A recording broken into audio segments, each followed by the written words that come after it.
Mortgage forbearance. All right, so I was watching a guy, a well-known guy on YouTube, talk about mortgage forbearance, and I watched about half the video, and it kind of frustrated me because I'm like, dude, come on, let's literally use some common sense here. So the issue was a guy who was doing a mortgage forbearance through Chase basically had his paperwork that said if you defer 3 months, you have to pay it all back at the end of the 3 month period. And thus, the point would be who has the money to pay it all back at the end of 3 months if they don't have it within those 3 months. And that's like that just can't make sense. I mean, that doesn't make any sense. So let me give you an example. You have a $3,000 a month loan, mortgage loan. You defer for 3 months. All right, so now you have no job, so you can't make the monthly payment as it is, and so 3 months hence, you're like, here, I need $9,000. That's what the bank says, or else we're gonna put you out. No, that doesn't. I mean, look, it could, but let's. There's more to the story, so let's dive into this. I always got to do that first. Okay, there we go. This is from SF Gate. Mortgage forbearance is not all it's cracked up to be. Here's the ugly truth, and we're going to show you this guy Nicholas Dahl who called Chase Bank to find out what his options were, and he says. They say Chase responded that he could do forbearance for 90 days.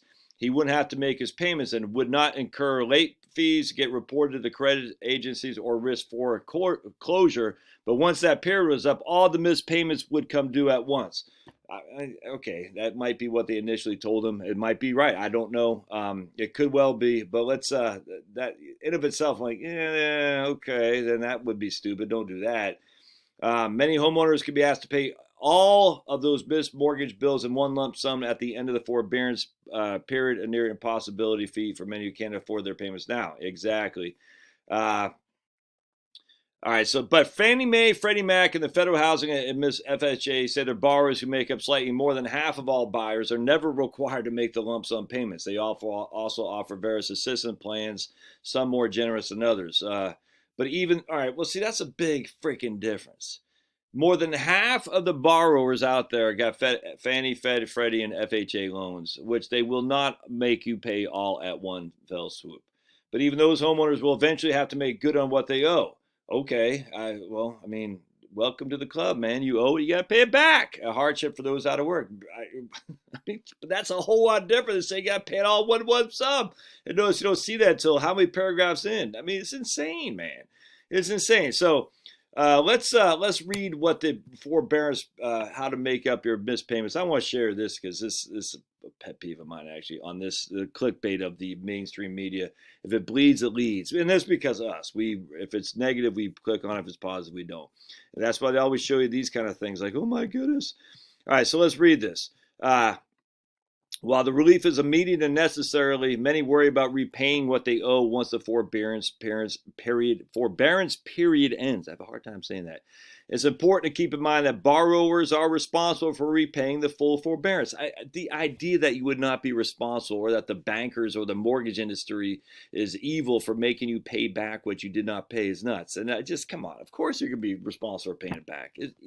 Jeez. I can't stand the banking industry any more than you guys can, but my goodness. Oh my goodness, you got to pay it back. That evil Trump. There are no penalties and forbearance will not affect your credit score. If forbearance is the best route, the good news is there are several repayment options.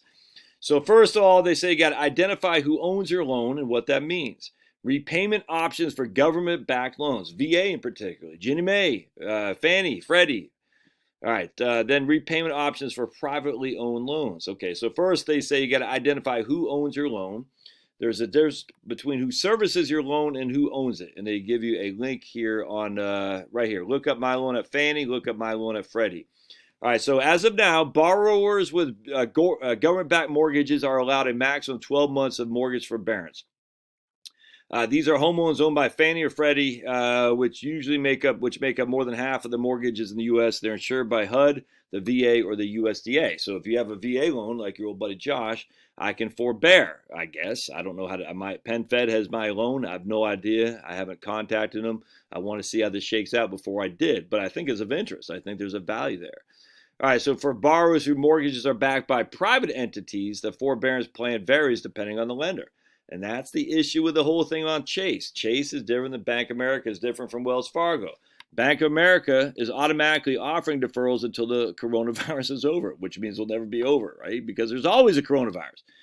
There are many states that have implemented their own relief plans, which include help for homeowners. All right, so repayment options also differ depending on whether you have a government-backed mortgage or a mortgage owned by a private lender such as Quicken Loans or Bank of America.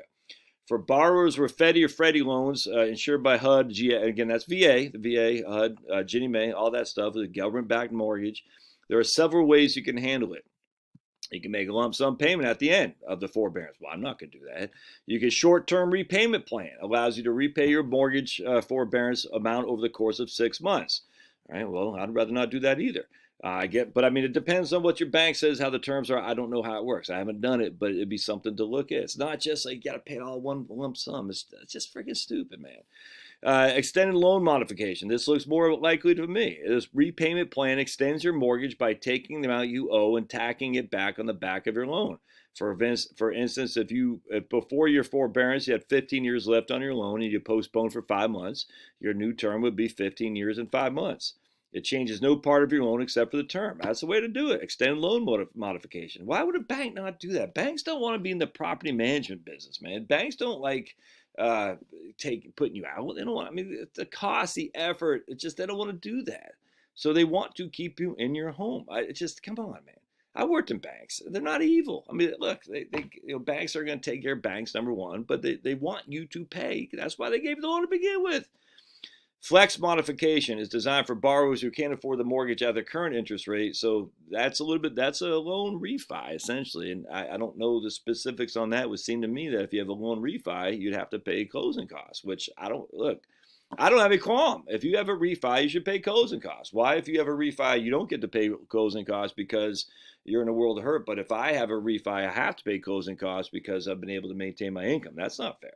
So I got no qualm if they do a flex modification and they put a closing cost on top of the loan amount. That just seems fair to me. All right, cap and extends.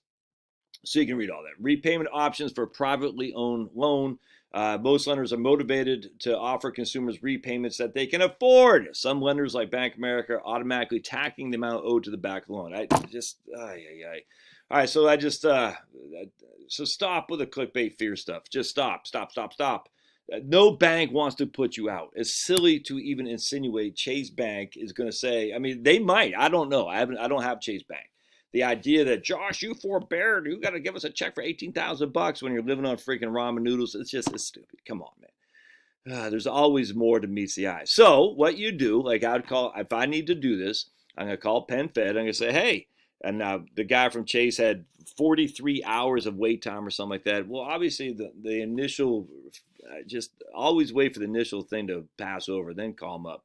Anyway, so you call them up and say, look, what's the options here? Just work with them, see what they say. If they say, well, you have to pay it all back in one fell swoop, well, I mean, that sucks, man. There's no other way around that. One fell swoop. If they say, well, we can do an extended modification, we can do a loan modification, you can pay it back within a year, whatever, just do not look at it because you saw some guy doing a video that you have to pay it all back at once, because it's silly. I hope this helps. I'll put a link in the show notes. Love to hear your thoughts. See ya.